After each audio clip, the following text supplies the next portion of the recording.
Hello and welcome. My name is Penny, and like most goblins, I have a big hoard of things that I love. In my hoard, I have lots of games, and lots of those games are really important to me. So I want to show you my hoard so you can see all the wonderful games I grew up playing that shaped me as a person and inspired me throughout life. And I want to start off with probably the most important game series to me of all time. And that is the Thief series by Looking Glass Studios and later on by Eidos and Ion Storm. And it starts off with Thief Gold. Originally it was Thief the Dark Project, but then they made an updated Thief Gold version, which is the only version you can get now. But if you ever see it referred to as Thief the Dark Project, just know that it's Thief Gold, but before it got bug fixes, updates, it got extra levels, extra cinematics, all sorts of new stuff. But this is the sort of definitive version that everybody plays now. And I am using some community mods and patches, and I will be using mods and patches throughout all the games that I play if they're necessary. Nothing too crazy. I won't be doing any big overhauls or anything like that. I want to show you roughly how the game would have been like if you were me and you were growing up playing it. But in this case, it's a game from 1998, or copyright 1999, but development was heavily during 1998. So you can imagine it doesn't play very nicely with modern PCs. So the patches I'm using are New Dark and T-Fix, which are community-made patches.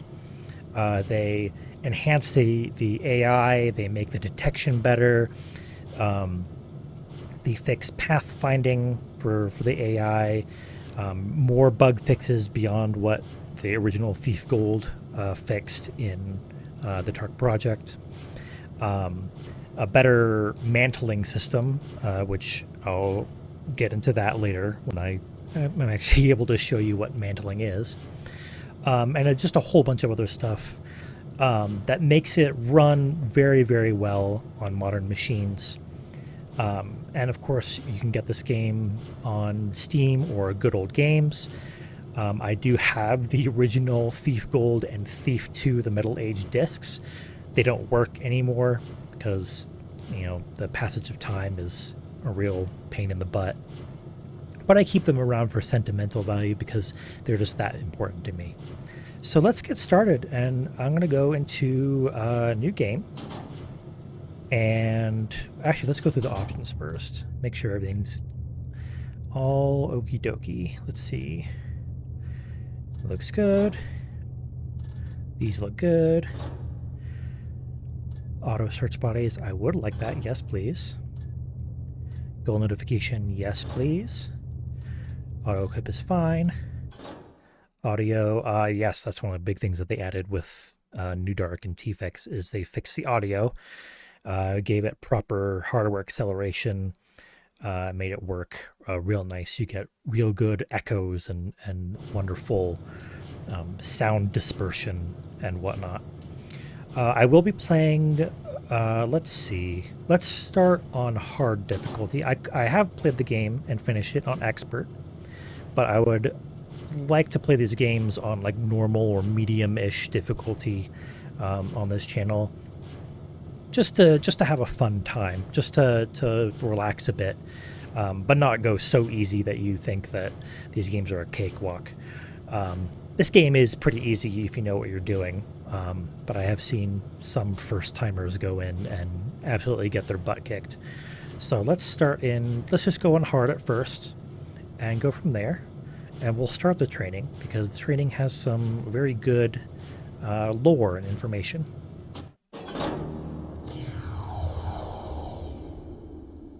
And a cutscene.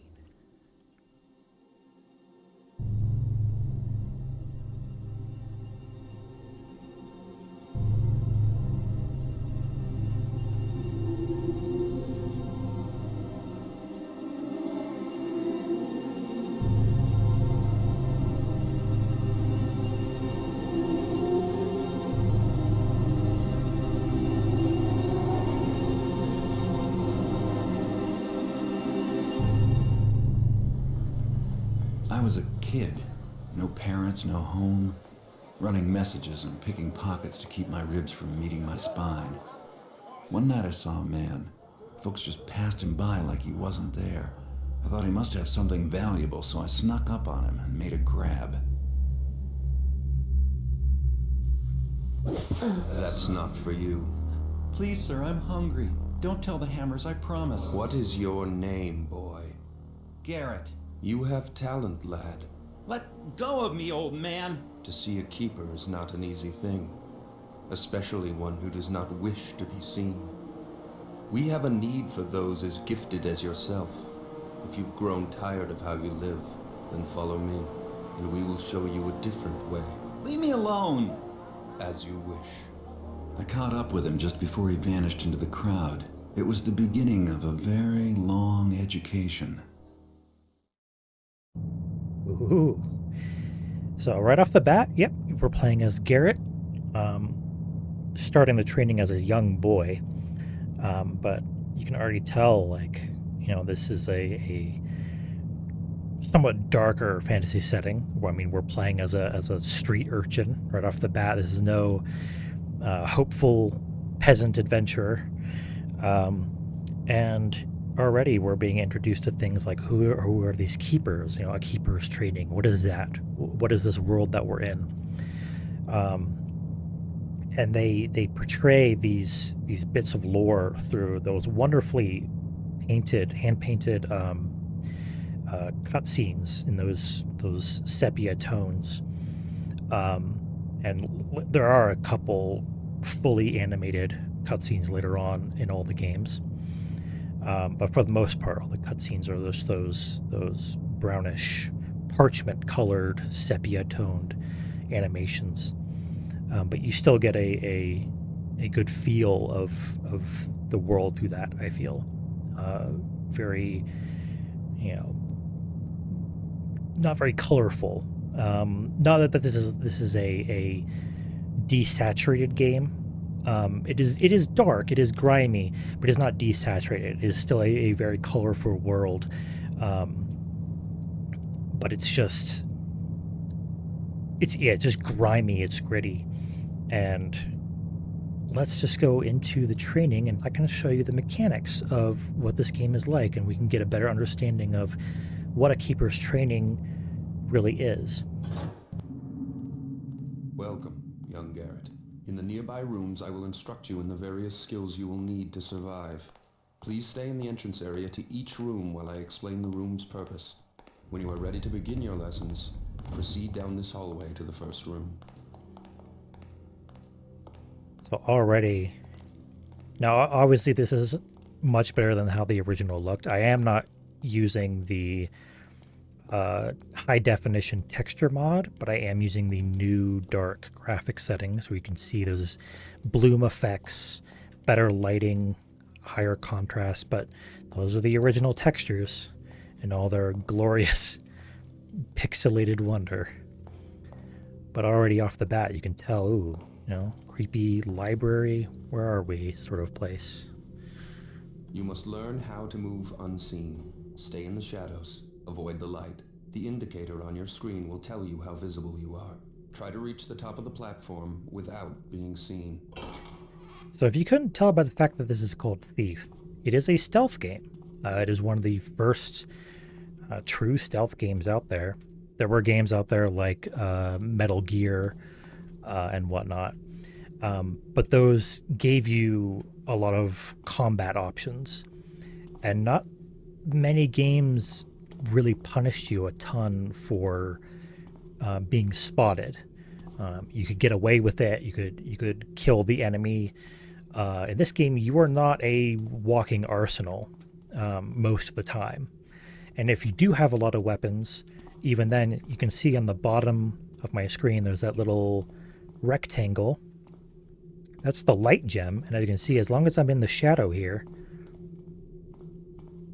it's not changing color. But if I step into these shafts of light... I see you there, lad. Try again. Remember, Stay out of the well-lit areas until you reach the platform. Yeah, so he spotted me. So it is rudimentary. Obviously, a real human being in real life would notice an obvious lump of shadow moving around. But at the time, this was new ground being broken. Stealth mechanics were largely line of sight based, and they still are, but line of sight, but also darkness and shadow, and relying on light and dynamic lighting as well. So you'll be able to see later on that we can turn off lights, put out torches and fires and whatnot to make darkness for ourselves, which was a really new concept at the time. Well done. I did not see you approach. Open this door to continue. When the door is near the center of your screen, it will light up, indicating that it is selected. To manipulate selected doors and other objects, use them. As you can see, I've moused over, it lights up, and we right click. Good. Proceed down this corridor for your next test. Fun little tidbit of information. In the files for the game, if you've ever used level editors before, this game did come with a level editor, and it was called Dromed. And in Dromed, using an object is referred to as frobbing, F-R-O-B. So in walkthroughs and tutorials for this game, from fans who are like really, really deep into the lore, you'll notice that they'll sometimes refer to it as frobbing an object. So if you're ever like, what the heck does that mean? It just means using. There was a tooltip that said press M. So this is what the maps are like in this game as well. There is no mini map. There are no objective markers. This is before the days of that. And all you have to go on is a highlight of where you roughly are. So we started here in this little library. We came through, and now we're in this section here. So that's all we have to go on in this game. And trust me, it gets, shall we say, a lot more difficult as time goes on. So you have to have a very good sense of situational awareness to get around in this game. It's not terrible. I rarely ever remember getting lost in this game as a child.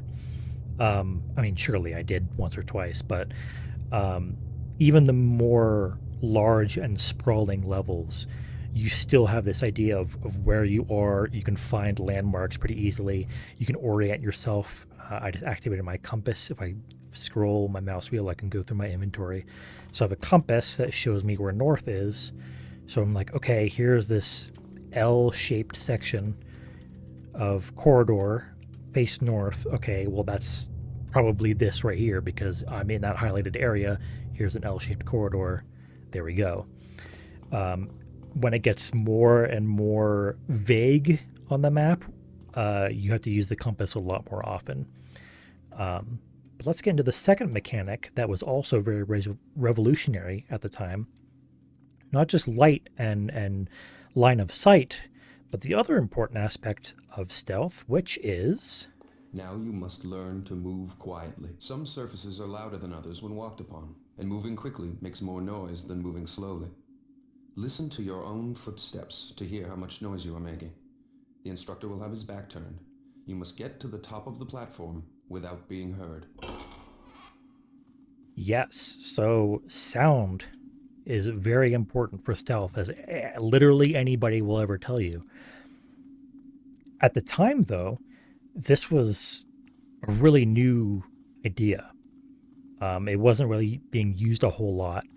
And as you can hear, or what you can't hear, is I'm walking on carpet right now. You can barely hear my footsteps. So I'm gonna be quiet. And there is this ambient humming sound, but if you listen, yeah, there's that very, very quiet sound. And this here is metal. And I'm gonna intentionally mess up this tutorial so you can hear what it's like. I could hear that. Try again. Remember, Hear that? walk on quiet surfaces and move slowly. Oops. I don't know how he... he got triggered twice for some reason. But yeah, that metal is a lot more noisy. You could hear the tile that I was walking on. So you do have to make a good guess as to what you're walking on. And you can move slowly. So if I... let's see. What is the... I remember there was a big gamer. I have to walk. Do I just have the speed toggle? Yeah, speed toggle for shift. I don't have... Okay, so if I crouch and then press shift to move slower,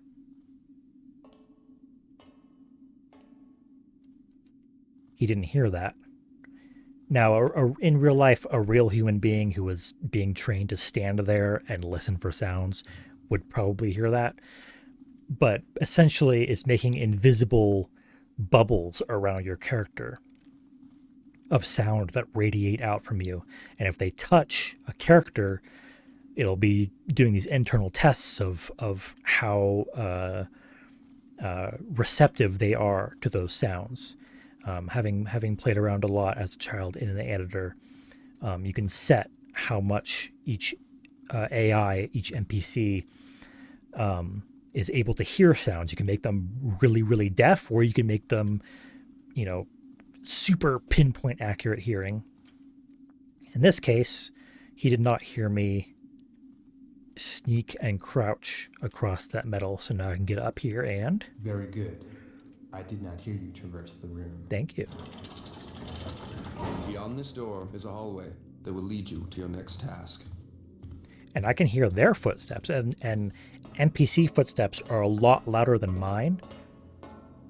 You could hear him. I can't see him right now, even when I lean over this. I still can't see him. He's hiding under there.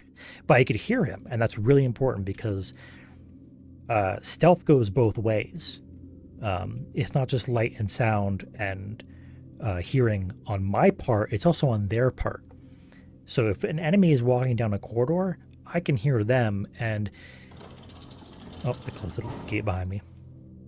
Even when, you're playing a game where there's no mini-map, there's no vision cones, there's no seeing through walls like a lot of modern stealth games have, where they give you some power that lets you see enemy vision cones through walls. I love Dishonored, I love Deus Ex, but that sort of takes away from the very raw and true stealth element, which is hearing the enemy to know where they are. And that's sort of your weapon against them, is they're not trying to sneak, they're being noisy, and you can listen to them and listen where their patrols are and sneak around them based purely on that. Now get your weapons. To pick up objects, select them by centering them on screen until they light up. Then use them. So we have a sword. Not the most thief-like weapon, but it will do. I'm going to rebind the block key.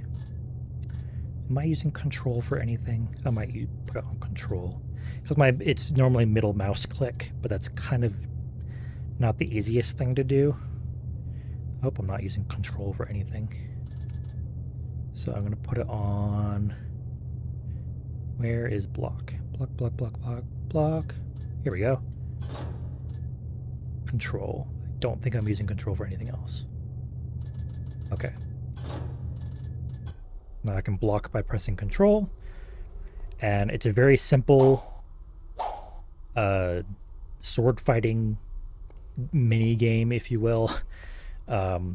It's not as intense as, say, like Kingdom Come Deliverance, where you have, crazy multi-directional attacks and, feints and parries and whatnot. But you can block, you can attack, and maneuver around your enemies. And it was still, at the time, still pretty cool. And even today, when you can cheese the enemy and run circles around them, it's not easy if you're facing 2 or more enemies. One enemy in pretty open space with a sword, you can run circles around them and beat them pretty easily, but 2 or more enemies in a tight enclosed corridor, you just run. Because as a thief, that is your main defense, is your maneuverability, not your weapons. So here I have a bow. Choose your weapon now. Try readying your sword, and then your bow. You can always put them away again if you need your hands free. Now let's go out to the courtyard for some target practice. So a bow is more maneuverable. You'll actually notice I move faster with my bow equipped. If I take out my sword, I'm a little bit slower. It's Counter-Strike mechanics, I guess. Just, oh, you're slower when you have a heavier weapon drawn, because that's how it works, definitely. You know, it's not like the sword is still on your person, but it's a mechanical trade-off rather than a actual real life trade-off. It's kind of hard to show this off. I wonder if I can get a good...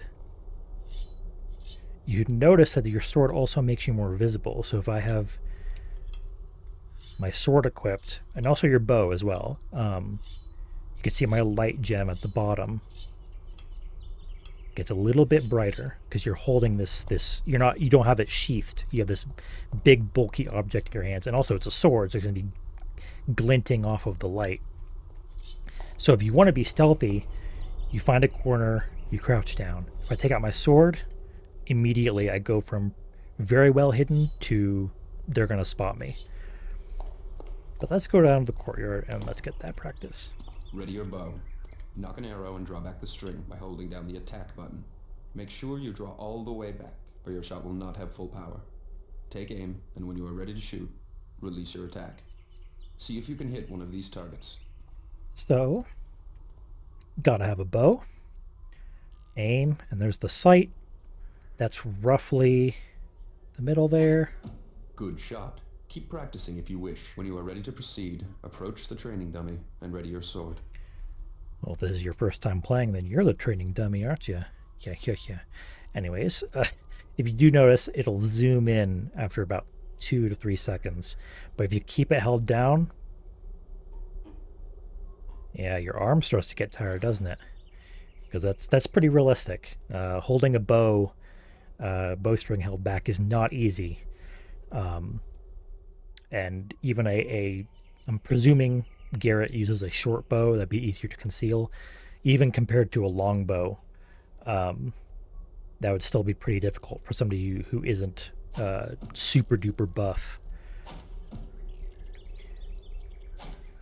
You can see there's a pretty hefty arc. This is presumably a short bow with some very heavy arrows, and he probably doesn't have a very good draw arm. So I can land some good bullseyes here, but if I'm shooting anything further out, I need to really aim up, and you kind of use the bottom of the sight there. So if I wanted to aim further out, I'd be like that, and using the bottom crook of the sight to aim further out. But there aren't really many times that you're going to be sniping long distance, and if you are, well, good luck, you know. But let's get up to this guy. Swing at the target with the attack button. A quick tap will give you a slash. Move the tip of your sword to the left of the target for a left slash, and to the right of the target for a right slash. Hold the attack button down, then release for an overhead swing. Try both slashes and the overhead swing on the practice dummy. Yeah, so there is directional attacking. I stand over here and look over here. I do a left slash. If I go over here, right slash.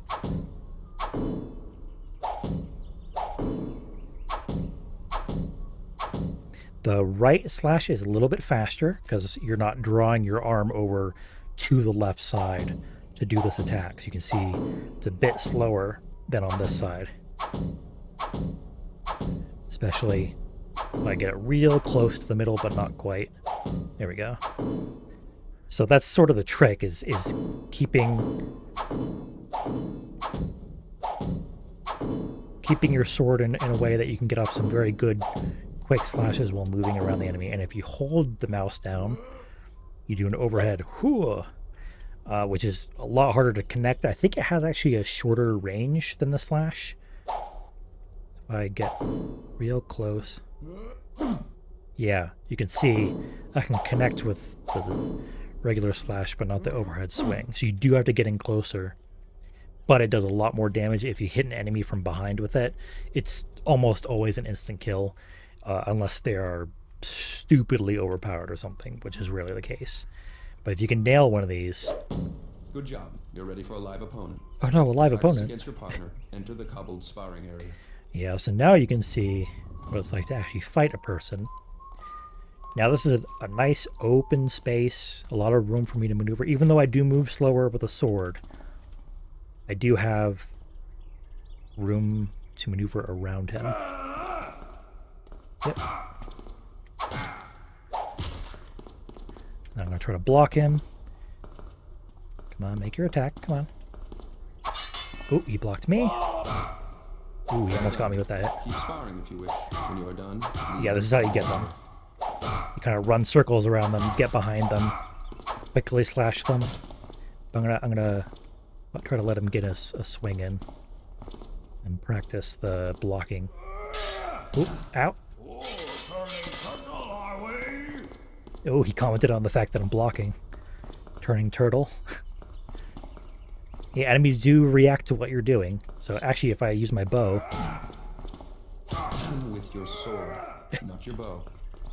The trainer literally chastises me about it. Whoops. Yeah, enemies do attack pretty quickly. And you do have to reset your block every time you do it. So I have to move my pinky down to control, because middle mouse click is a little bit finicky.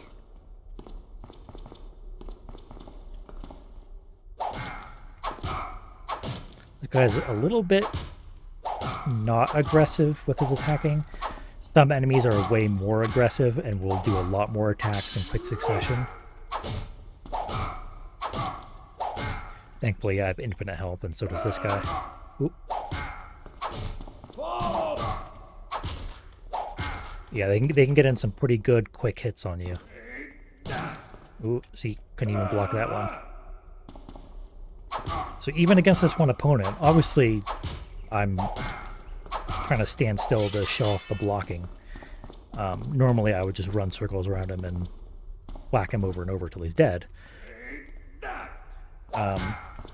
But trying to fight fairly with parrying and counter thrusts and whatnot, even then you can see I'm getting hit once or twice, which is not good for somebody who is a unarmored thief.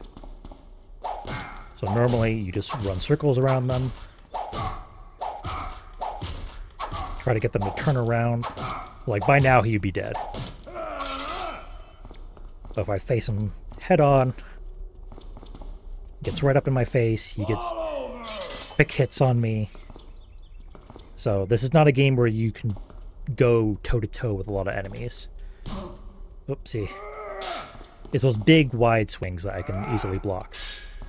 But the little quick side swings, he keeps getting me with those. But I'm done for now. That's enough sparring for today. Please walk over to the table. I will do that. But first, there is a secret. I am playing, let's see, I am on hard. If you're on hard or expert, and you follow this guy in here, don't worry, it doesn't close behind you. Oh no, it's only on expert. I'm a fool. I'm an idiot. I'm a fake fan of this game. It's only on expert. There's no real difficulty change for the training. It's not any easier or harder. But on expert, this wall here isn't there. And there's a door, a locked door behind here. And obviously you don't have lockpicks yet. You can't unlock the door.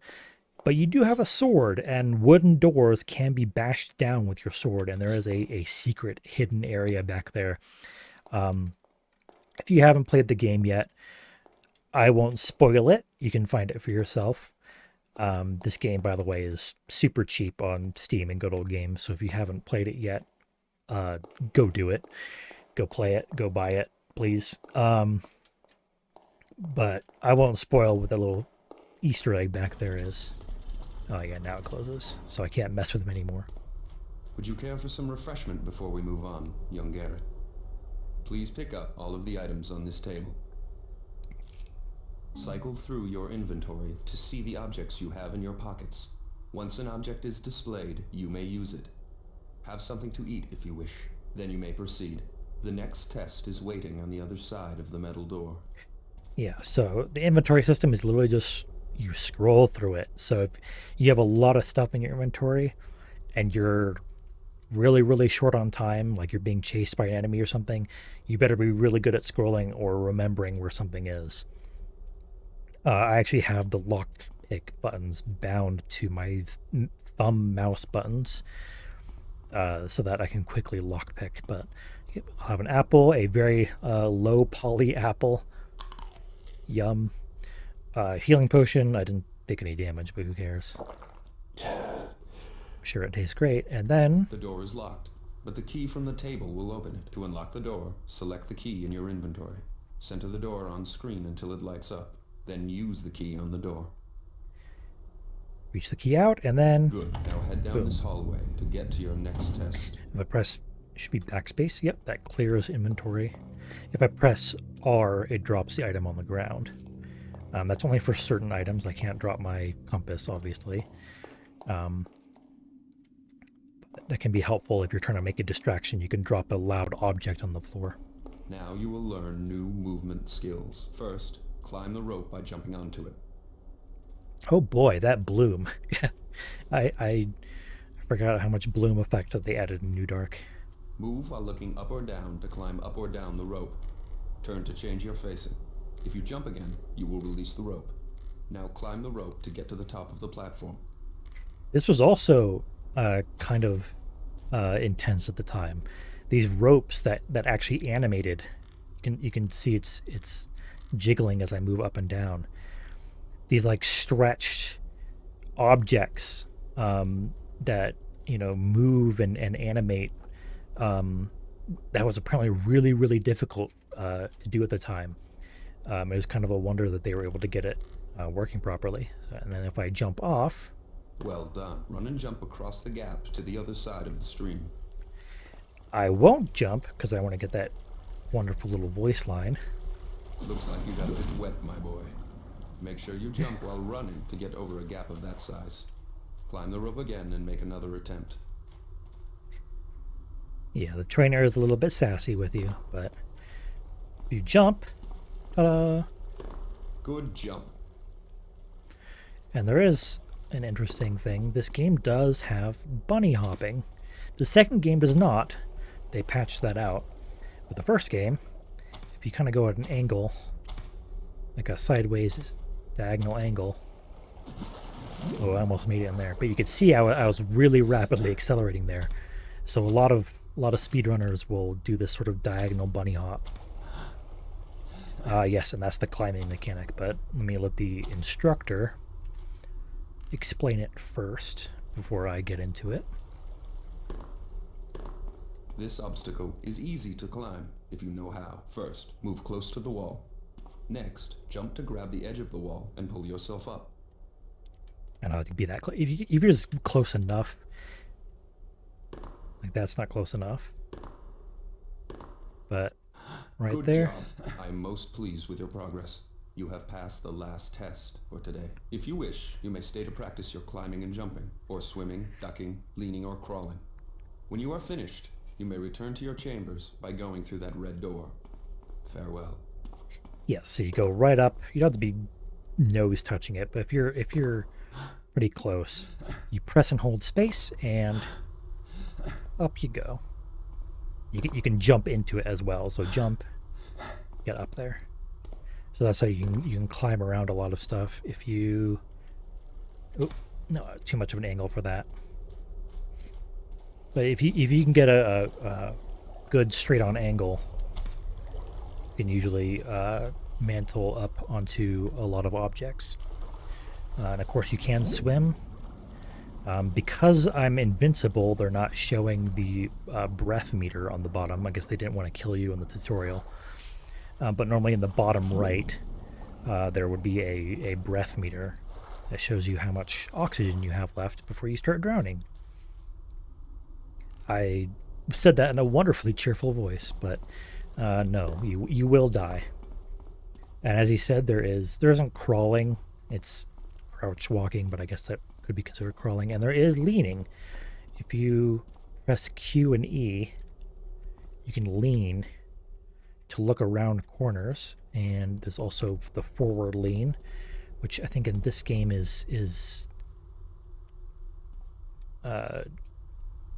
Shift, Alt, and W, which is a little bit. I think in Thief 2 it's just Alt W. But you can lean forward, which can help you with if there's something that's just out of reach, like on the edge of a gap or something. Let's say there was some item on the other side of this gap and I didn't want to jump over. I could lean over and try to reach it. It can be pretty useful sometimes. So as you can see, this is a game not about running and gunning like Doom and Quake and Wolfenstein, Half-Life, all those other games from the era, which is why the game it was a success in terms of like ratings and stuff, but didn't do super well because a lot of people were alienated by the fact that you didn't just run and gun. You're not a walking tank. You're not, armed with chain guns and rocket launchers and all these, awesome, crazy weapons. I mean, there is cool weapons in this game, but you use them from ambushes. You use them from the darkness. You use them to weaken the enemy before either sneaking by them or, if you must, going in for the kill. You never, ever want to go in guns blazing unless it's an absolute last resort. And if you get into a situation where that is the last resort, something has gone horribly wrong. But we are here as a agile, sneaky little guy, and that is our main tool. That is our main weapon, is not being seen, not being heard, and not using our weapons is our weapon. You can also see here, oh yeah, let me showcase. So you can see here, as I drop down, I'm making kind of a loud noise. But there's a trick. If you are crouching when you drop down, you don't make any noise. You do immediately stand up, but you don't make any noise. Now, you just heard I would have taken fall damage there if I wasn't invincible. But even when you drop down great heights, if you're crouching, it sort of absorbs the blow, absorbs the shock, and makes the fall much quieter so enemies can't hear you. So jumping around, lots of noise, but doing a gentle little crawl, very, very quiet. There's a little tip for you. And then jump down off that. Now there is a secret at the end of this hallway here. You can see there's a little shiny thing at the end of the hallway. That's the only bit of loot in this entire game. But entering this hallway also ends the mission. You have to be very quick. And I'm saying this now because I don't want to talk over what Garrett says. So you're gonna see me run in there and grab it, but I don't want to explain while he's talking. I don't want to talk over the wonderful Stephen Russell, who voiced Garrett. So let's get in there. The keepers were training me to be one of them, but I found other uses for those skills.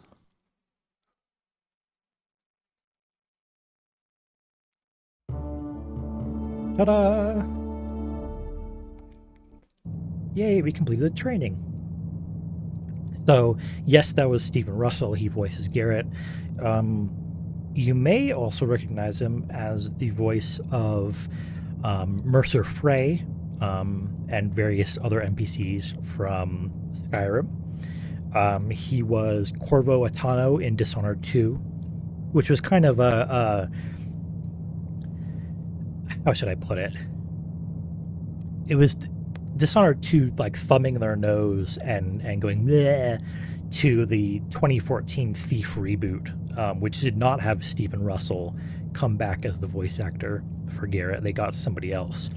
So Dishonored 2, the Dishonored series, is obviously very, very heavily influenced by Thief, the whole steampunk dark fantasy thing going on.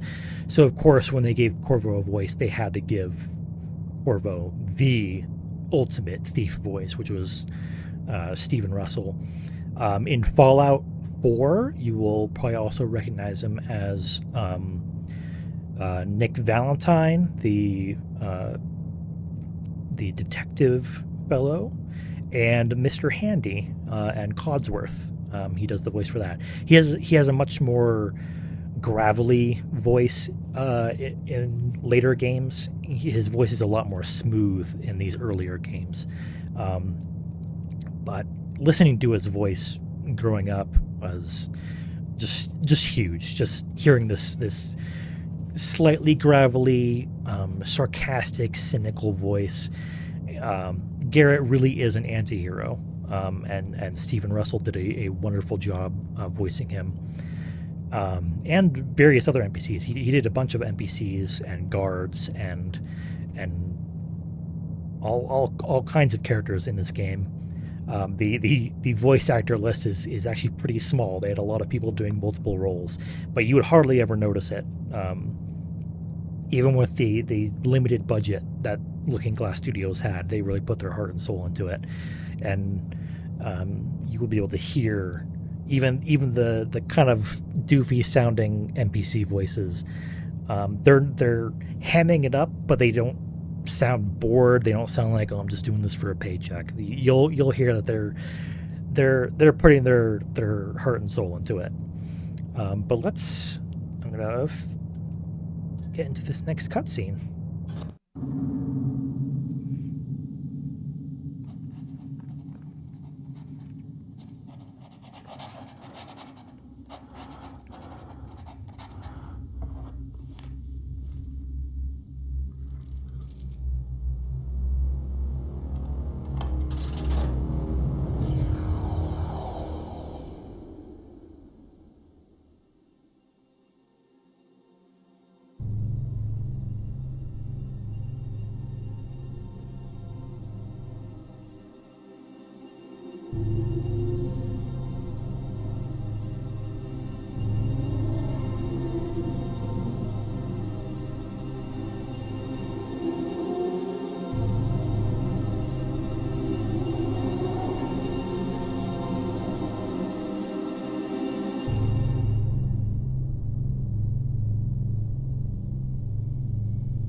I have a simple job planned for this evening.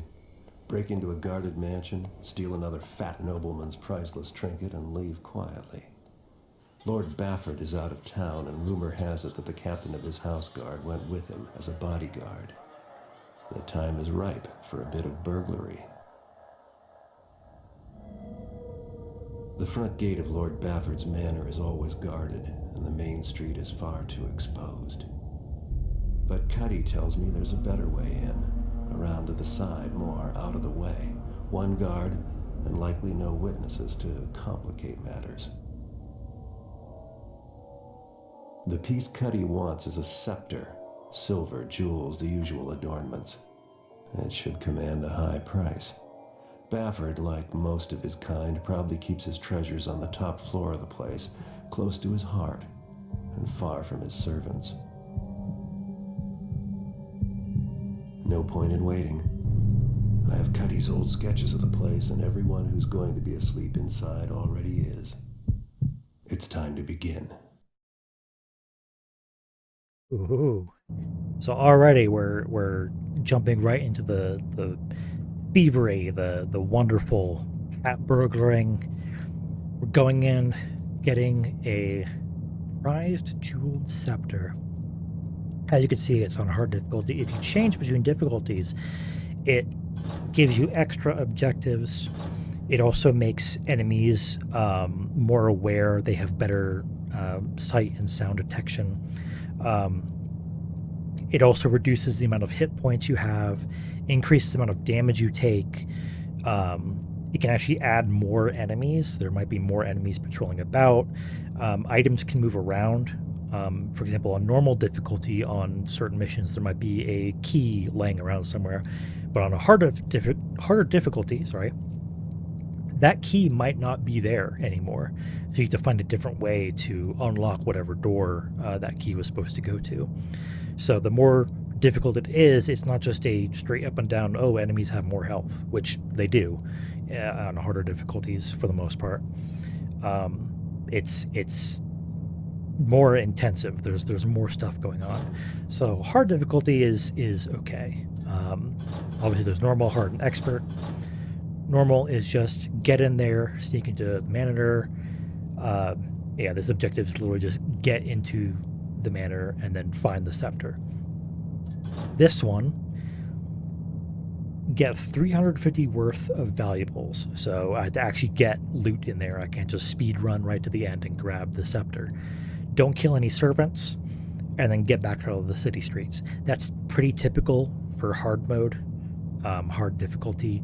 It's usually grab some loot, get out of the area, and don't kill any non-combatants. And then on the hardest difficulty, expert, grab a ton of loot, don't kill anybody, and then you still have to get out of there.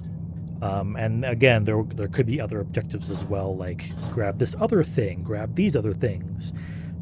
In this one, it's pretty simple. It's just more loot, don't kill anybody who isn't going to kill you back, and leave, which is simple enough.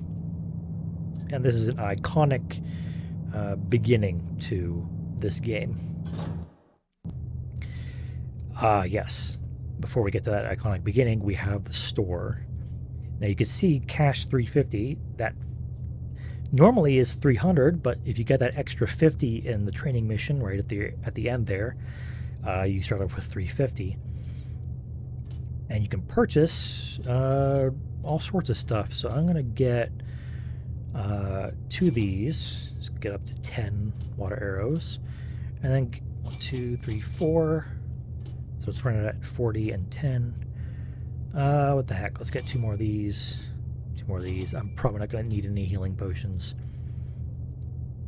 And I've spent all my cash. There is no point in saving cash. Cash, money, valuables, loot, whatever you want to call it, it does not carry over. So you want to spend everything that you have. Having a bunch left over is not recommended unless you are specifically playing. There's certain types of playthroughs. Obviously, if you're familiar with stealth gameplay, there's ghosting, which is like never be seen or caught. I can't remember the name of what it's called, but there's a certain type of play style where you try to get as little items as possible.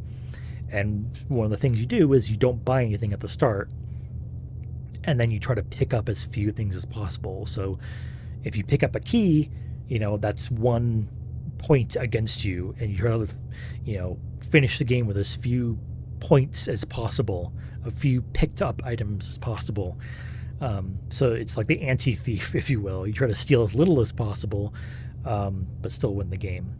But water arrows, no damage, douses torches and other burning objects. Very useful. Classic sharp arrow broadhead. Sword, obviously putting holes in the enemy. Wonderful. Healing potion for health. But then this is a new item, the blackjack, which knocks people out, which is a lot better than killing them, which is noisy and puts blood everywhere. Enemies will notice the blood unless you wash it away with a water arrow, which is kind of a waste of a water arrow. It's a lot easier, a lot better just to knock them out. But some enemies can't be knocked out, and we'll get to that later. For now, let's just play the mission. There we go. Already, this is a very classic intro. Here's a conversation here. I'm going to the bear pits tomorrow. You want to come with? Couldn't pay me enough. What? You soft belly. The bears have got these new muzzles with underslung cheek spikes. Last time I was there was a real eye gouging. Nah. It makes me sick. When I was a kid, surprised you're even in this job. Oh, the blood, it just turns my poor tummy. Shut few too many to try to get by here. You should have been there years ago. Tell you, the bears then, they were something to see. Those bears, they didn't need no cheek spikes and razor collars and paw hooks and all that knifery you straps to Hello, them. sir. No paw hooks? What'd they do? Just bump into each other? Nah. The bears back then, they had claws as long as your finger and wicked teeth. Bears? You're topping me. They look pretty mangy harmless, long as they're not wearing harness. That's why I can't stand the pits now. You don't know what you missed. They just don't make bears like they used to. Whoa. Killer bears. Would have liked to see that. So already this sort of introduction here is pretty crazy because you're dropped into this little shaded corner of the street and you have this intense juxtaposition of, you know, a sort of regular medieval street, but with these steampunk looking street lamps with electricity, but it's not like perfect. You see these weird like glowing orbs up there. There's, you know, these, you know, carved frescoes and banners, but then these very, you know, unfancy looking street lamps that are right next to it. So it's this mishmash of technologies, and you know, yeah, here's a metal pipe probably with water or steam in it, and you know, various electrical lights and whatnot, and it really, you know, can throw a lot of people for a loop. It's like, oh, is this fantasy? Is it steampunk? And there's a sort of subgenre called gas lamp fantasy, which is actually what this is. It doesn't rely so much on steam as it does just this sort of vague idea of modern electrical technology.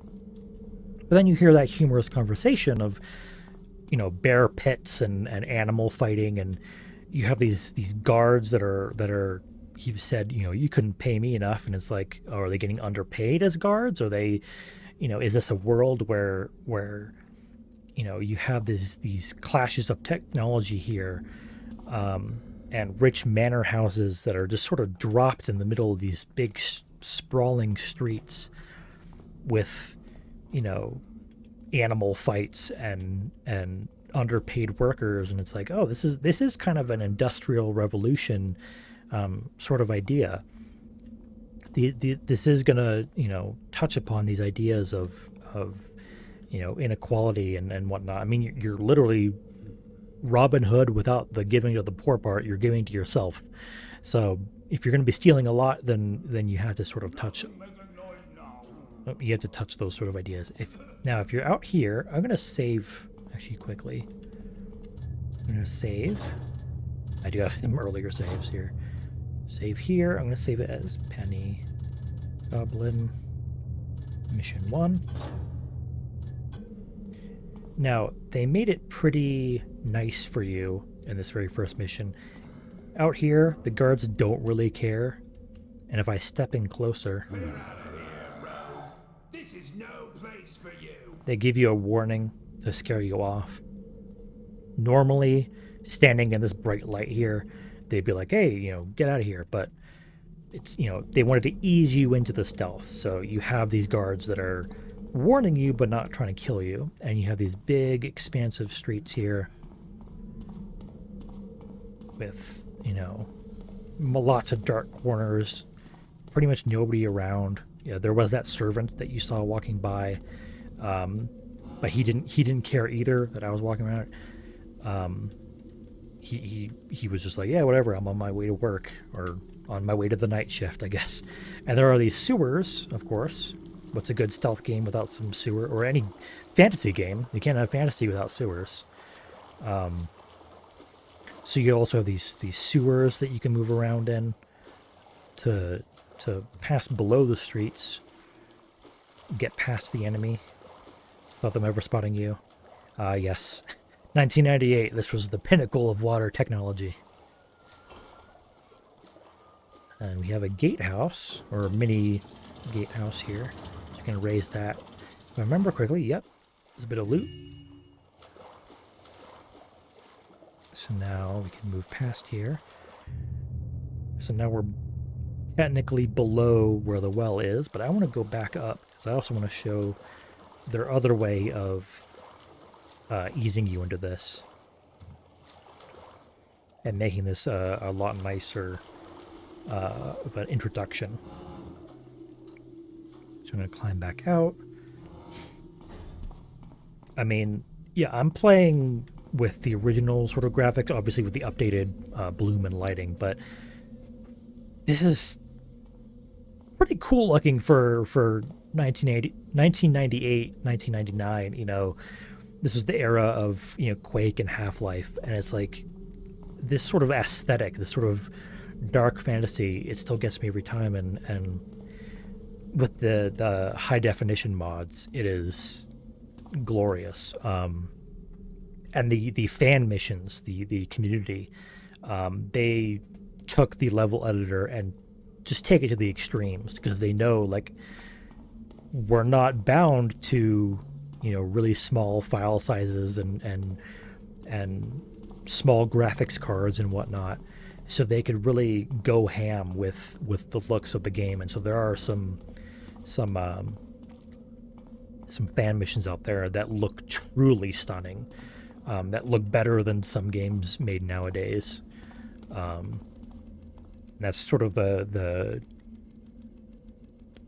testament to how wonderful the community is, how much they've persevered over the years, and to this day they're still making missions and content and patches and whatnot for this game, you know, over 20 years later. So you can see here on the map, Arrow Cache pickup en route. Here we go. I always remember where that is. You get a pretty hefty amount out of that.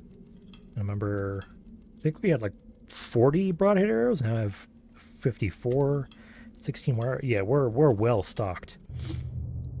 Let's look at this map. Let's see. Yeah, even this map is like, what's there's no specifics. You know, you have to go on your intuition. Obviously these outer areas are a little bit more marked out, because if you're staking out an area, you would know where that is. But the inside, you don't know what's going on in there. You know, oh, there's the well house. There's, I guess, some stairs. You can see the towers, I guess, from the outside. But what's going on, you have no real idea. And you can see even the second floor is like, who knows? And you get to make your own way through and keep track of what's going on. Here's the other way this game is pretty nice to you. Coming up. Oh, I just saw him walking away. This guard over here also doesn't really care a whole lot about who you are and what you're doing out here, because you're not a threat to him. You don't look threatening to him. If you take your sword out and start swinging it around, obviously they're like, whoa, buddy, what are you doing? This guy, he walks by you and he's just like, how's it going? And it's like, you know what? Pretty good night. I'm gonna leave you be. And then the guard you have to pickpocket from is drunk. Wonderful. So that means guard. Still, it'd be nice to get the drop on him. So he probably did see me as I was crossing over there, but because he's drunk, his senses are horribly lowered. So I'm gonna quick save right here, and then if I walk in front of him. Hey there, friend. What's with the crazy getup? So it took him like a full second for him to even notice me, and I could just Could you possibly be any more helpful? just pickpocket him, lock the door behind me, drop the key down the well, and you have been fired, sir. When they find you in the morning with no key, surrounded by booze, oh, that guy's fired. I don't have to knock him out. I don't have to kill him. I've already given him the worst fate of all, which is getting fired from your job. And now we're passing through these sewers, but let's go down here. What's this little tunnel down here? Ooh, spooky. Ah, yes. Spiders. And in this game, spiders range from very annoying to downright evil. Thankfully, these little green sewer spiders, they only do 1 damage when they hit you, and they only have 1 hit point, so they are super easy to kill. Well, I shouldn't say super easy. They are so small that it's difficult to get to their hitbox. So what I try to do to not waste arrows is sort of stand up here. I can get them to... If I can lead them down this little ledge here, I think he's submerged enough that this is going to work. Yeah. Yep. He started drowning.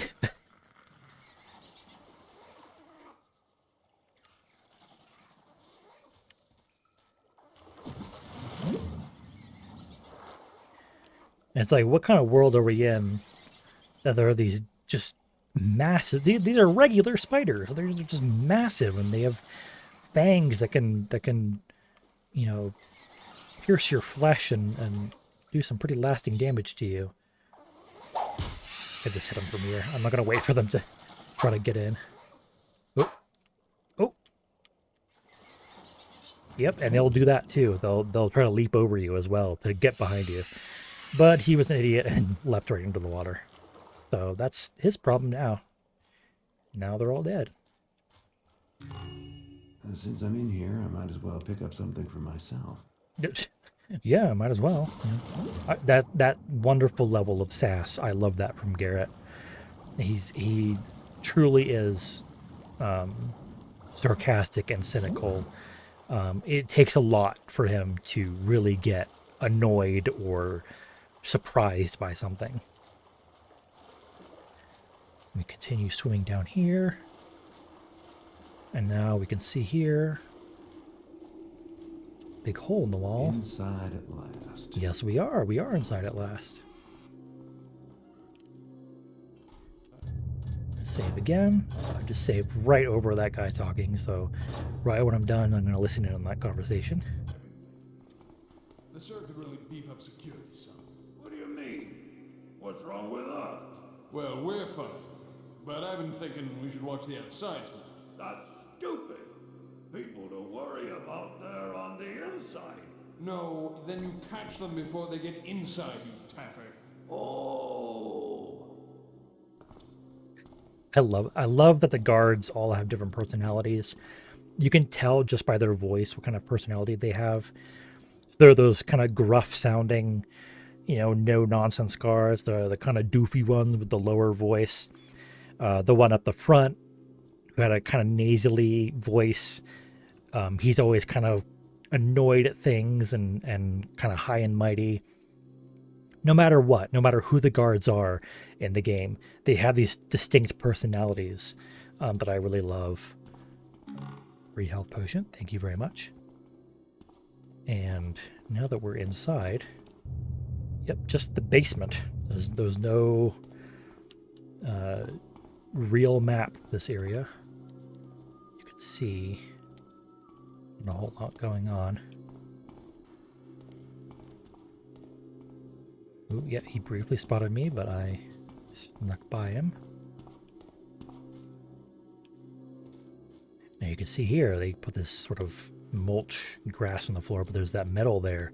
So if you thought, oh, I'm going to run up and hit him over the head and knock him out, nope, you would get caught. So go around it. Now you can see how the blackjack works, which is if they don't notice you, if they're totally unaware, boom, knocked out. And then you can pick up the body and then find a nice dark corner to hide it in so that the enemy doesn't get alerted to your presence. That's definitely how physics works. I've just shoved his head into the wall. It's because their hitboxes are like center mass. Whoa, steady on. Frame rate's taking a little bit of a hit here. I'll cut that out. If you're wondering, hey, why has this been edited out in post? There was a weird frame rate hiccup. Don't worry about it. Now this stone a little bit louder. So you can see I crouch walked to get up to him, so he wouldn't notice me. You notice that there's this creepy music in the background, and that's because there really isn't music in this game. For a game that relies so heavily on audio, on sound, on being able to hear the enemy, they couldn't have like really obvious music in the background. So obviously you can hear like, oh, here's this water pump here, you know, you can hear your own footsteps. There's, you know, the crackle of this torch. But the actual music is mostly ambient, but you can hear right now they wanted to sort of set the tone where there's this tension, this feeling of you know, I'm entering this place where I don't really know what's going on in here. I don't know what the layout is. So they have this spooky, echoey string sound. I don't know what kind of instrument it is, but it sounds like some kind of string instrument that's like screaming.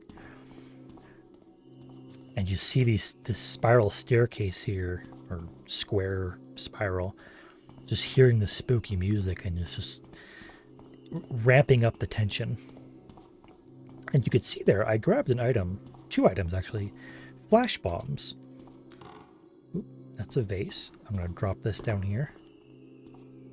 Oop, somebody's talking over there. You can see the subtitles.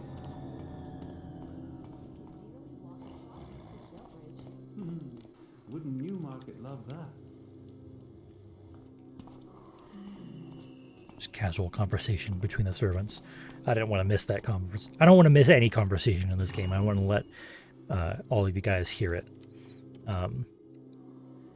But even that little tidbit there, oh, the river's getting low. You know, there's they mentioned Newmarket and Shalebridge. You know, so there, you can get this idea of, oh, there's districts in this city. That makes sense. And you know, water getting low is that could be a seasonal thing. It could be a serious issue. But you know, that little bit of chatter, it just helps build the world just a little bit. Even if the water getting low thing, I'm just grasping at anything to make ideas about the lore. Even if that's just totally random, still the mention of different districts gives you the idea of this city is big enough that there are districts. There are different places in this city. It's not just some, you know, tiny little place. But believe me, we'll get to the fact later that this is a pretty huge city. But I got sidetracked. I got these flash bombs here. Now they are very useful for when you get in a situation that sucks. You get caught by the enemy. You've been noticed. Something's gone horribly wrong. Oh, if you have an inventory item without using it, it goes away after a bit. That's why it disappeared. But if you get caught, these are basically like flashbang grenades, but steampunk fantasy style. You just toss it out there, or you can drop it at your feet, and immediately anybody nearby will get blinded, including you if you're looking at it. So if I save right here, I'm going to go over here and then toss it. Boom. Yeah, very bright. Thankfully for you, for the player, it's a thankfully very quick flash effect. But for the enemies, they're stunned for several seconds. I'm going to quick load. What is quick load again? But it was Alt L, but it's not. It is F plus Alt. That's weird. I guess it's easier to reach than the L key. Oh, there we go. Took a little bit. But yeah, even with this creepy ambience, you can still hear the NPCs. You can still hear the enemies. This guy's snoring super loudly. Enemies are constantly... wow, he's a very light sleeper, and he got up super quick. You go to sleep. It's okay. Let me get your head on the pillow. Come on. Good enough. But enemies are constantly making noises so that you don't have a mini-map, but again, as I said earlier, like, you know where they are at all times. If I remember correctly, there's only supposed to be 2 servants in this room, but the one at the very beginning of the mission that walks in through the front gate eventually comes here. So if you knock him out before then, he doesn't end up here. So these 3, I can't count, just hang out here. They're not really a threat. You can really lean around corners, by the way. I'm still invisible, even though in real life I am breaking my spine in order to lean around this corner and basically sniff this torch and then let go of the lean key. And I'm back over here. Yeah, it's I don't know what the hell is going on with my spine right now. But hello, everybody. I'm in the room with you now. No, I'm not. There we go. You can do some pretty weird stuff with physics, but I'm going to leave them alone. They're not really a threat. Again, this mission is holding your hand a little bit. It seems a little intimidating because there's no floor plan, really. There's a lot of dark spaces to hide in. There are very few enemies. And again, this guy's drunk and facing away from you. Yep, I agree. Blah, blah, blah. I totally agree. Let's get you over here, and I do not envy the headache you will have in the morning. But for now, rest well and dream of large women. I couldn't resist, I'm sorry. I'm not quite done this area over here. I know there's more. Ah, yeah, here's a little storage area, I guess. More storage. What's going on over here? Ah, kitchen, servant. Now this area, this part right here, this is real mean. You'll notice that there's a lamp right above him. I'm going to quick save. And if you're not careful, you'll hit the lamp because the hitbox of the lamp extends down slightly. They did that on purpose. They knew what they were doing. They wanted to screw with you. So you have to aim kind of down with it to hit him in the back. But thankfully, even when they're suddenly alerted and they're doing that little, oh God, what just happened animation, they give you a little bit of a grace period for knocking people out. And there are ways to cheese it, as some might say. There are ways to knock enemies out even when they totally notice you. Oh, I got 350 loot already. So thankfully, even with that little, trap that they laid for you, it's not super punishing. It's not an actual guard who's going to kill you. It's very nice. Here's some food. Food doesn't do anything in this game. Oh, subtitle said so I thought somebody noticed something. In the second game, it does have a small chance of healing you, but in the first game, it's just yum. I might turn subtitles off later. I have them there for now because sometimes it can be a little bit difficult to hear what people are saying. But I know there are some points where the ambient dialogue is a little intense and the bottom of the screen can just get covered in subtitles. And I don't want that to be annoying for anybody. And as you can also see, I can see the subtitles without even really hearing who that was. So I could tell that there's an NPC nearby without really effectively hearing them, which is a little bit cheating. So I might turn off subtitles later, but we'll see. Here's a note that's pinned on the wall. Cedric, please speak to the cook about last night's dinner. While technically the menu conformed to my instructions, sorry, I suspect the lamb was somewhat older than this spring's, and I am in no way fooled by his practice of warming the salad to disguise wilting. If cook is incapable of finding adequate ingredients, he can be replaced. And if he offers those same excuses about the stone market shortages, please remind him that the grocery budget is a good 50% above last year's figures, and even he should be able to procure adequate victuals at those prices. Oh, food shortages. So, again, a little bit more world building. We have Lord Bafford, the owner of the manor, who's very picky about his food. He's raising grocery budgets to get himself fancier dinners. There's food shortages, I guess, in the area. So it's, again, a little bit of world building where you're getting this idea of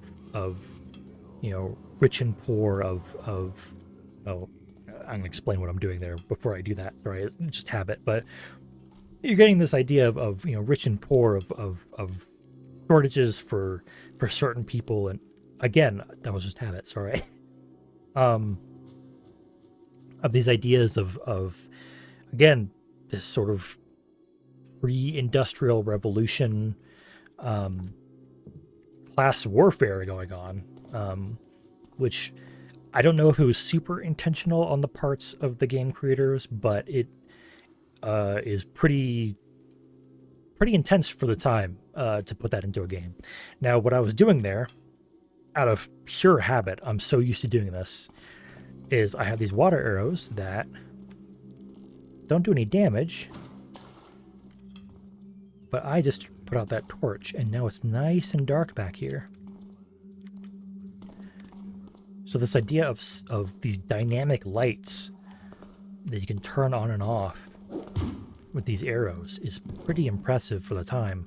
I remember watching a documentary that they actually struggled a lot to get the torches working correctly. And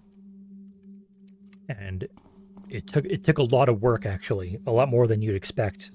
Nowadays, it'd be super simple, probably. But at the time, with the technology that they were working with, it was pretty awesome and pretty revolutionary to have these. Thought I saw something. No, you didn't. You saw nothing. Get down on the ground. I wasn't done talking. Sorry, I'm just yelling at him. So this idea of being able to interact with the environment to make it easier for yourself, the stealth mechanics easier for yourself, was pretty awesome at the time. So this goes back to the back areas. Okay, when we're basically done back there. I didn't feel the need to explore any further, but now we're in, okay, this area here. Here's the inner courtyard, the pool.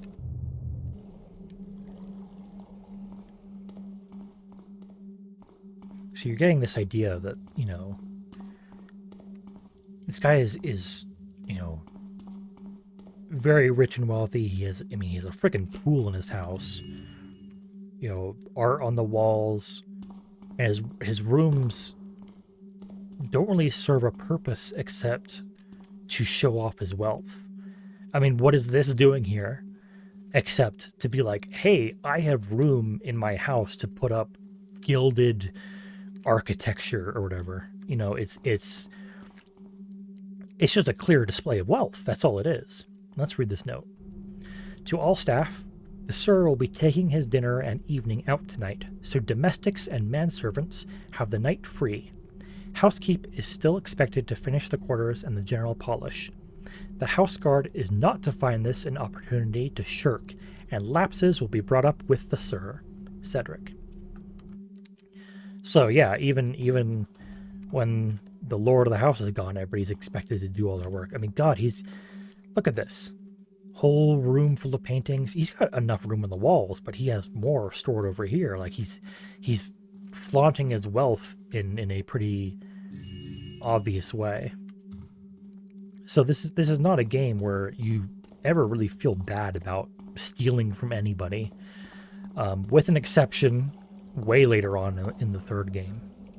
Oop. Quietly go back in, not make a sound. And there's a point in the third game where you may feel bad for somebody. I missed that jump. You may feel bad for somebody and not feel from them. But for the most part, it's like you look at this sort of obvious display of wealth and you can't not just take everything you see.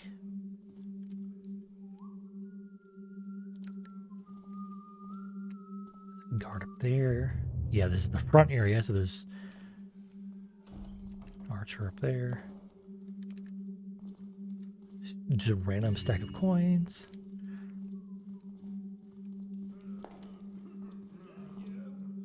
Briefly spotted me. Yeah, there's that front gate.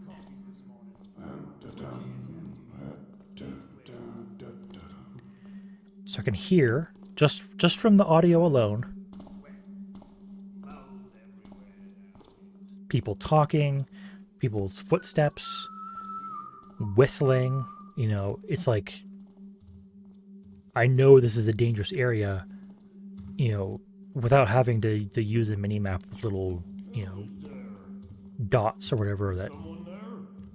Hello? Anyone there? Who saw me? You. Sir? I act quickly. Put him back in the corner. So, yeah, again, you don't need those little red dots. You don't need little enemy markers. I'm not saying those are necessarily bad things to have in a stealth game. They can be very useful depending on the type of game. But this is a much more slower paced game. So, something like, for example, Far Cry, that's ostensibly a stealth game. Having those little markers can be a good thing because you are sort of interacting with it in a way, because you have to pull out your camera or use your scope or whatever to mark the enemies. And because of how fast paced it can get very, very quickly, you know, being able to instantly know, oh, here's where all the enemies are during this firefight can be pretty useful. And because you can only see those dots on the map when you take the time to scope out an area, that's better than just, you know, for example, Deus Ex Human Revolution there's literally just an add-on that's like, or augmentation that's like, oh, now you can see enemies on the minimap and their vision cones, and ta-da, there you go. And it's like, you basically just spent a in-game ability point or whatever they call it in that to remove some of the aspects of stealth from the game. So it's a lot more stripped down in this game. So I could hear walking around. Yep, there's this guy. So he does a very short back and forth patrol, it seems.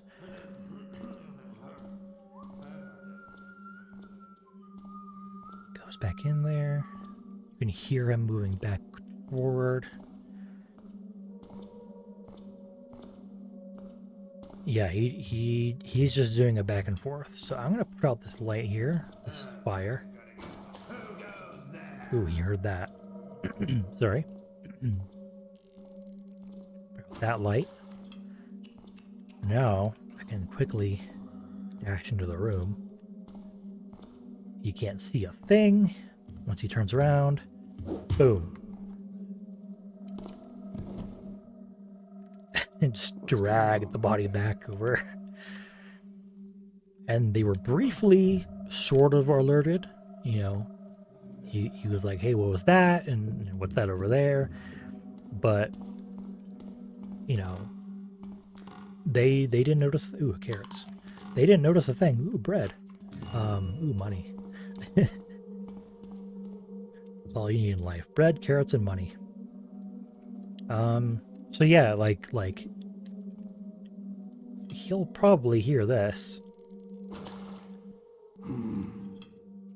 Someone there? That was a weird frame hitch right there. I apologize, but yeah, he heard that, and then his alertness. Doesn't doesn't seem to go up. So he's totally fine with the fact that that just happened. And if I move around,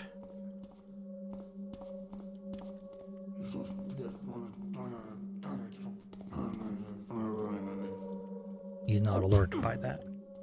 Oh, the subtitles did. Yeah, there is someone behind you. It's your friend patrolling you, dork. Yeah, so he was still technically in an alert state, in a very low alert state. So when I hit him there, the subtitles did trigger for him being hit. If you hit an enemy when they're alerted with a blackjack, it does very, very low damage, and they will have voice lines that are like, yeah, they heard that. But they'll have voice lines that are like, "Oh, you weak little baby," but because I was in total darkness, I just bashed him over the head and he got knocked out. So, interesting little quirk of the subtitles. It triggered even though he was not alerted and did not see the line at all. So I'm going to wait for him to come back.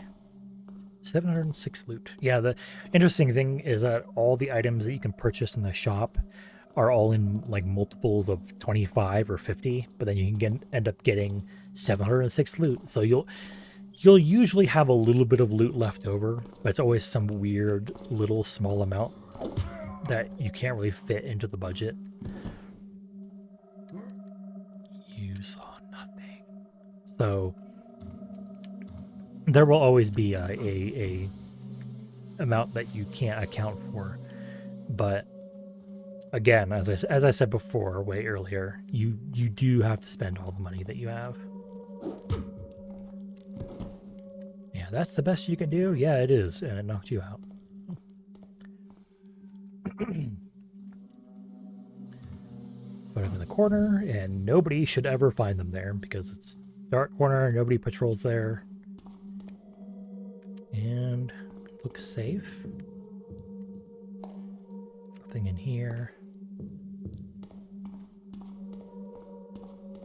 Creepy statues.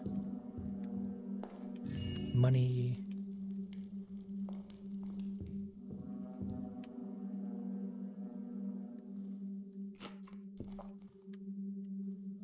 Seems to be safe. Oop.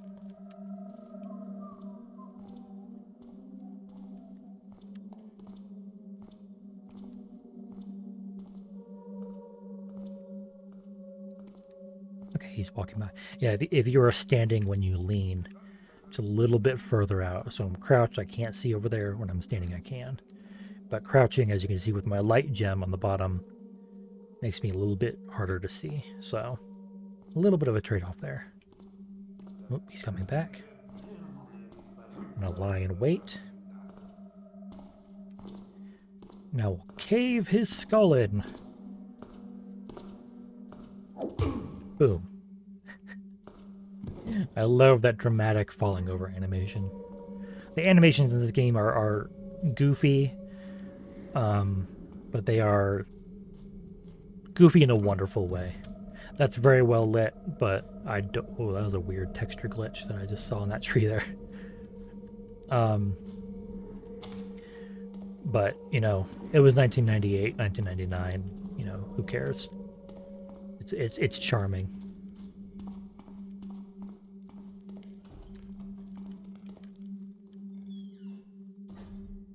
Ooh, now where are we?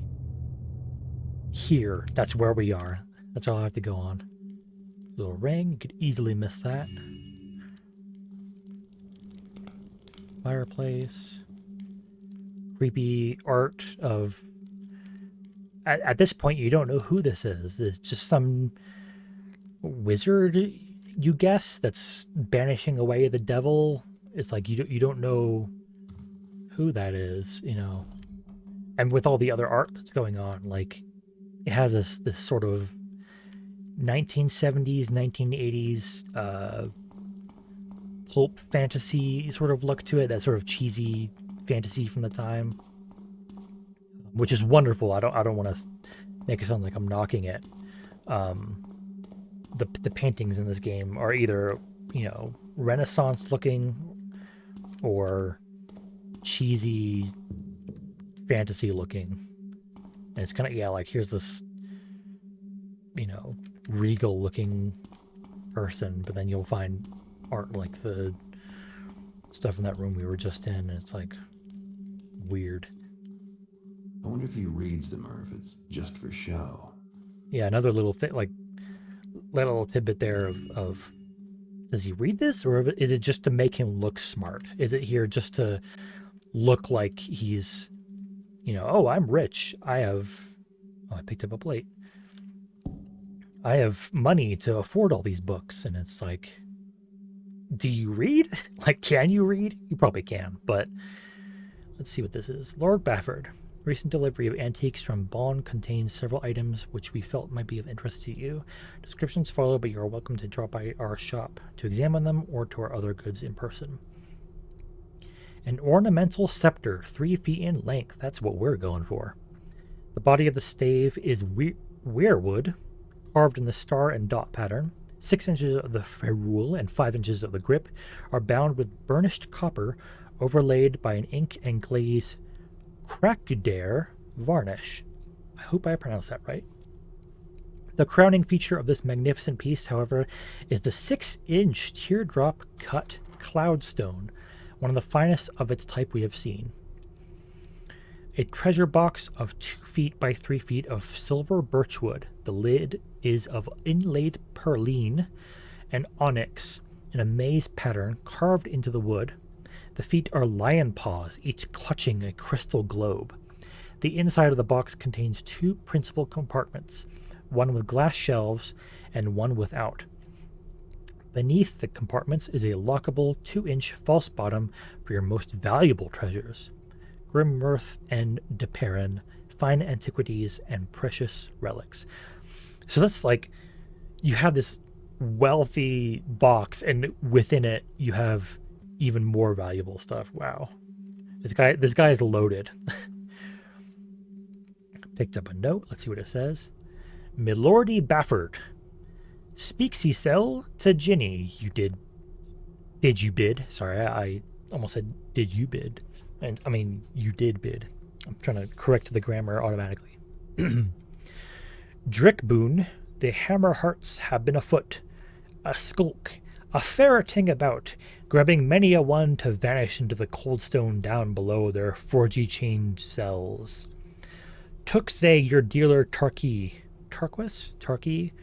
in their clutches night past, and 2 patrons as well, named of Lisal and Rien, scupped up as they left, and these not in the first, cries Ginny. Little wonder, then, if Dreckboon grows sparse come these days. Of course, the lack of blame to one hand, but I gave Ginny a firm understandsy, blood and doom in the whole book, so he'll be learning him all he can about how to turn the hammers off him, never you fear. About your Victoria, nothing yet. Walks she an inch above the ground, for all the dirt of her footprints have I found. Dominic. So this guy can read and write, but not too well. And we get this idea that Lord Bafford's hiring suppliers, smugglers, spies, who knows. Ooh, somebody's coming. Oh, this is an opportunity to show off. You can eavesdrop through doors. So if I lean into the door, I can hear the footsteps. If I lean away, can't hear it. Lean back in. Oh, he's walked far away. But you could briefly hear the fact that you can listen in through doors. And now we can see, ooh, this guy, he's wearing like some sort of bronze or gold. Got that purple tunic. He's clearly some sort of elite guard.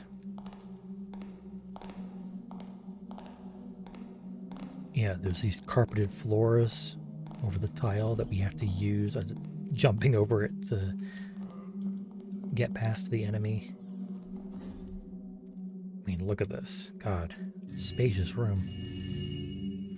A lot of money, though, which I appreciate. Yeah, look at this. Like, this is clearly, like, some 1980s, you know,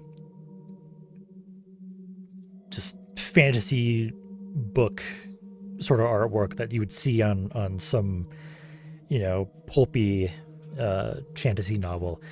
And it rules. Like look at that cool sorceress with a weird dog. Like, I love that. But then also Renaissance with, like, I don't know if this is truly Renaissance, you know. I'm not an art historian, so I don't know what it is, but you get what I mean. Like, this still life, this beautiful, you know, oh, look at this, a woman with a skull in her lap, gazing into a candle in a mirror. You know, it's like, those are the two settings that the paintings in this game has. Oop.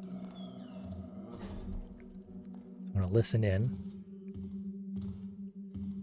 I'm gonna wait for him to leave before I open the door.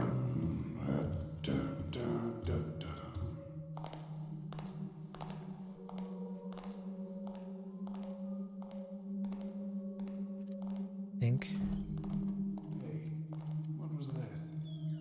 Ooh, no, he still heard me. Ooh, oh boy.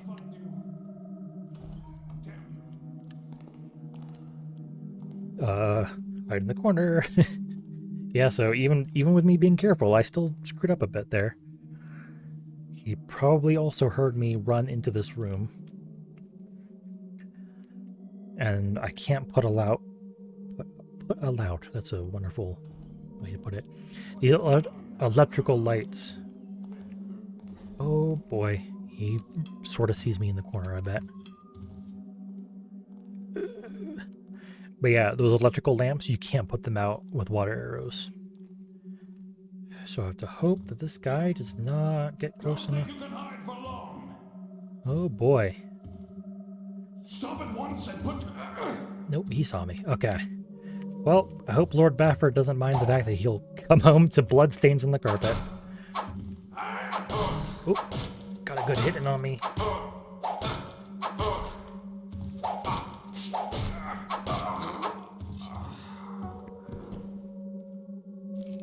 Got a key. And here's a corpse on your bed. He's just gonna bleed all over the bed sheets. You got blood on the carpet. Yeah, that's gonna cost a lot to get out. And you can see that one hit he got on me took away like a fifth of my health, or a quarter, or something like that. Like, it's not good getting hit in this game, especially on harder difficulties. So let's sneak around here. Let's see what this guy was guarding back here. I could have used my...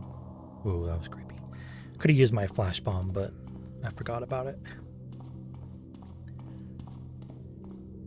I love the ambience in this game. It's always kind of creepy. It's always a little unsettling and weird. You never ever feel truly safe with the background music and background ambience. Oh, we're back in the basement. Okay. So he's got some sort of... Ooh, he's got money in there. Let's see. Cash pit, interest. Ah, so this is his ledgers of yeah, cash pits and dealer takes. So he's doing some sort of gambling or something. Or shopping trip, so he's got wife or daughters or something. Interest payments. Cash pits, yeah. So he's doing some down low stuff. What the hell is going on with Drekboon?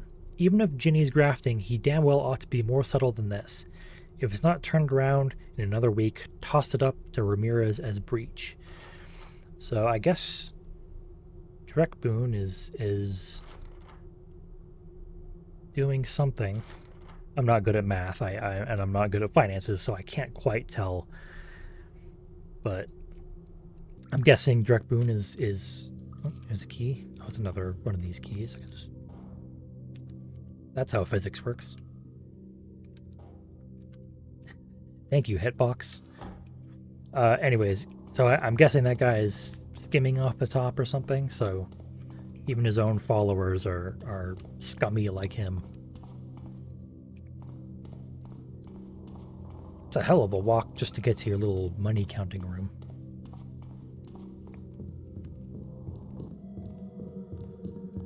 Oop. Okay, they're walking away. I'm gonna go this way. Yeah, even walking, I'm pretty loud. And running, even louder. Oh, that's the dead body room. Don't need to go in there. Oh, did I miss something? Oh no, it's just a regular bottle. I thought that was a piece of loot that I missed. Let's try. Someone behind me? Someone behind you. You clearly saw me in front of you. Let's see if I can kill this guy.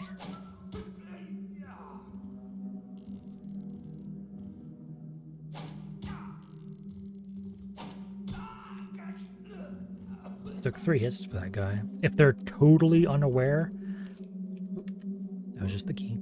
If they're totally unaware, usually if you hit them more toward the head area, it's an instant kill. But even just from the shadows, that's enough to get a serious boost of damage. If they're totally alerted to your presence, they are way tougher and harder to kill. That must be the throne room area. Yep, heading that way, and I can hear that harp, discordant harp sound. Let's not go in there yet. I want to explore some more. Close the door so that they don't hear me. Another... not another, I guess. I don't know if he had another dining area. I guess this must be his dining room, which means his servants bring the food up all the way from the lower area just for him to eat up here. There's a lot of walking. I do know that there is a secret way to get into that scepter room that you briefly saw into. There's a little secret passage. I think it's this one. The banners, a lot of them can be cut with your sword. You can see it right there on the bottom. Something a little off. That's right, secret passage. More creepy sounds for no reason. Well, for good reason, to make you creeped out. So he has a built-in passageway. So I was Don't know what it was. I was briefly in his peripheral vision. Who's there? Is someone there? So this guy clearly has very good senses. So let's put out. Who's there? Who said that?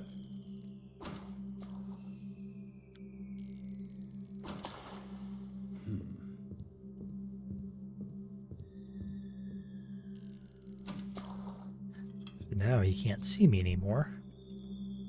Still will probably hear me. Be a bit careful. Gong over there. He's guarding the door, and that's the only way in. I'm gonna quick save. Drop down, again crouching so I don't make a sound. Jump. This carpet is totally quiet, so I can jump around all I want and he can't hear me. I'm gonna wait for him to turn his back again. And quick save again. So I don't have to do that all over again. Yeah. I get it. It's boring. It's dark. He doesn't seem to care that it's suddenly dark in here. They'll comment on it. They'll be like, "Hey, why'd the torch go out?" But they don't do anything about it. And then I jump, so I don't make a sound until after I knock him out. So I believe in the second game they actually track how many times you get flying knockouts. They might do it in the first game too. I don't remember. It's a throne room. How pretentious can you get? Yeah, thank you, Garrett. How pretentious can you get? Like, look at, like, what are you doing, Lord Bafford, that's so important in your life that you need to have... No, I can't actually sit in the chair. The hitbox is weird, but like, it's not even like a good throne room because you don't really have a space here to like look out over your subjects. It's literally just a room for you to sit in and feel important about yourself. He's got it engraved with little B, presumably for Bafford. I like how they mirrored the they just mirrored the texture. It's probably an oversight because they didn't expect you to go behind it, but yeah, look at that. Just plastering his initials everywhere. It's like he's so full of himself. Here we go. Yeah, here we go. Gong here, I think.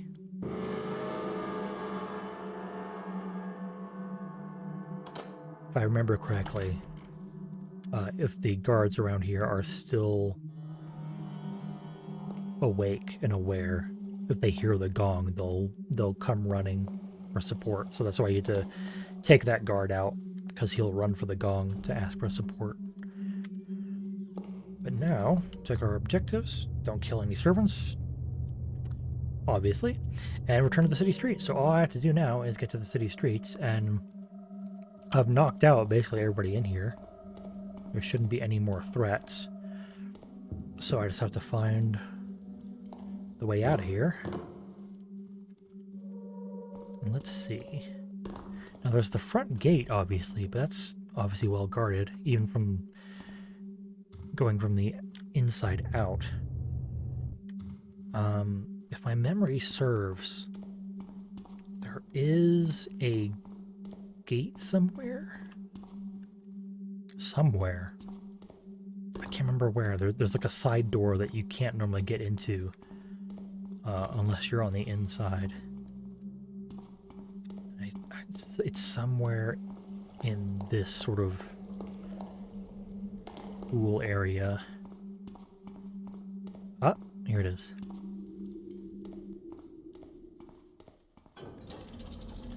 So normally you can't get through here, but...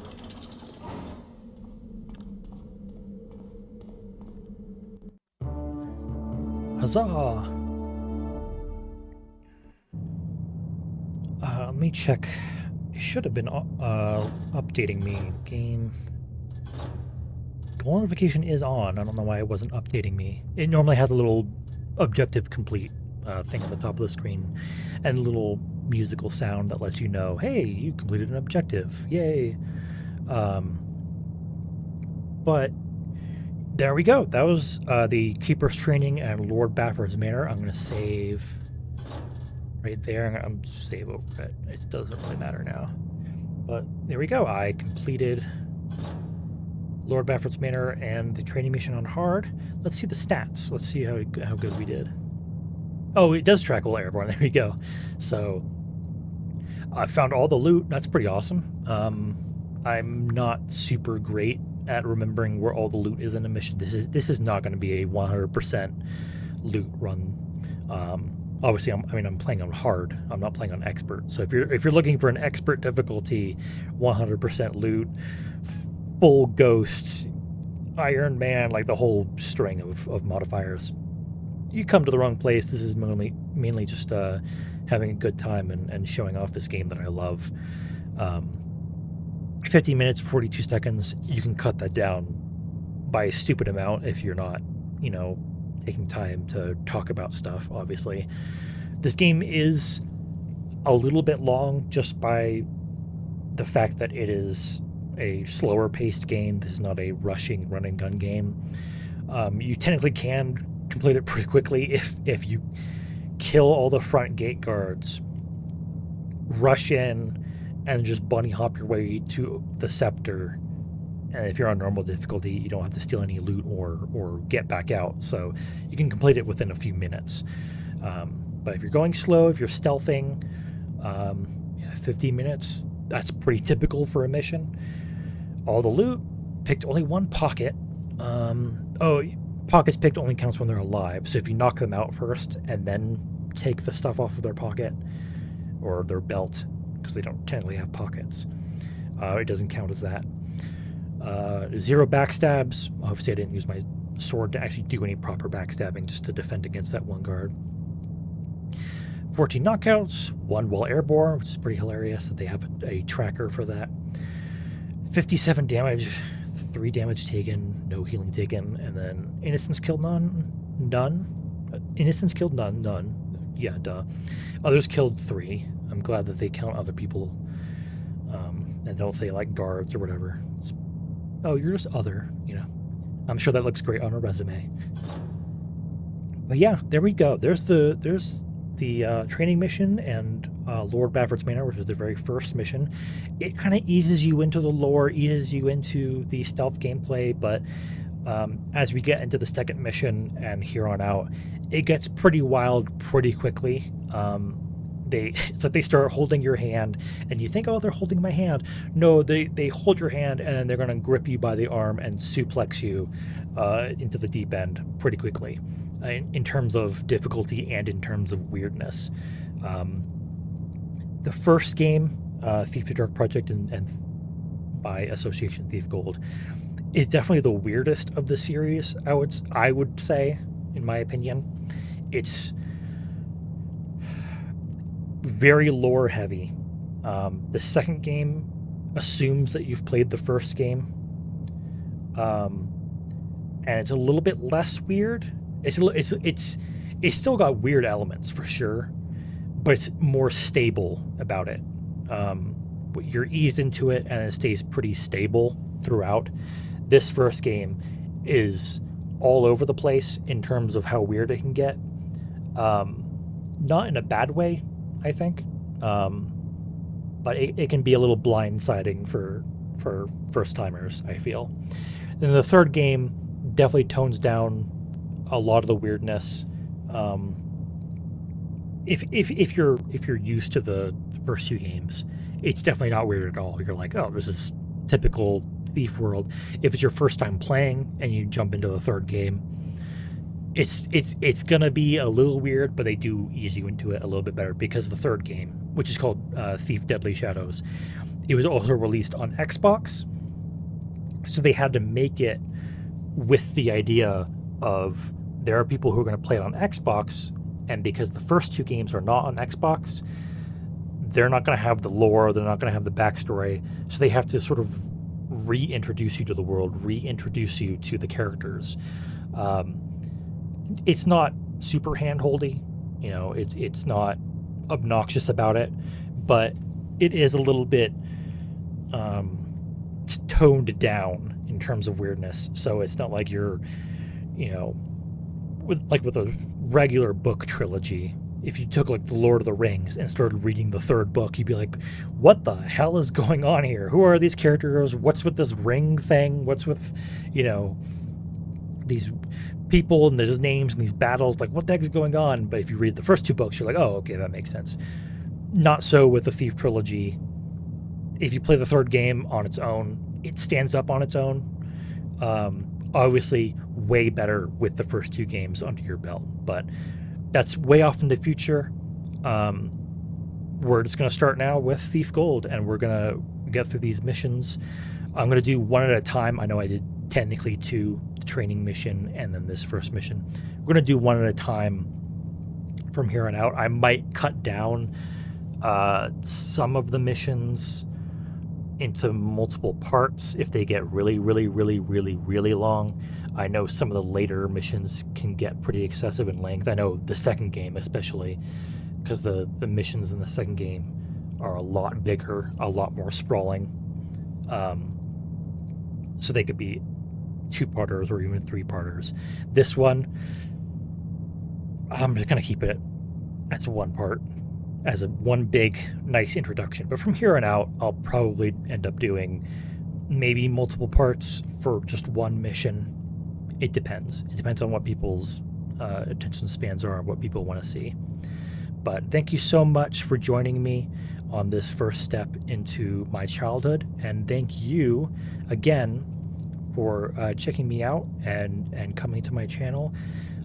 Again, the games I want to play on here are super duper important to me, and they were so instrumental in my upbringing. This game, Thief Gold, was literally the first game I ever played as a child. I was like 2 or 3 years old. I didn't know what I was doing. I was just sort of mashing the keys and watching the screen make funny colors move. But even when I was like 4 or 5 and I had, a single brain cell bouncing around in my head, I was able to complete like the first few missions and be like, hey, I can play these games that I'm watching my dad play, and it's like kind of crazy to imagine that I can think back and remember myself on some big beige looking desktop computer with those big fat CRT monitors way back when I was a kid playing this, and now here I am over 2 decades later, showing it off and still loving it to pieces.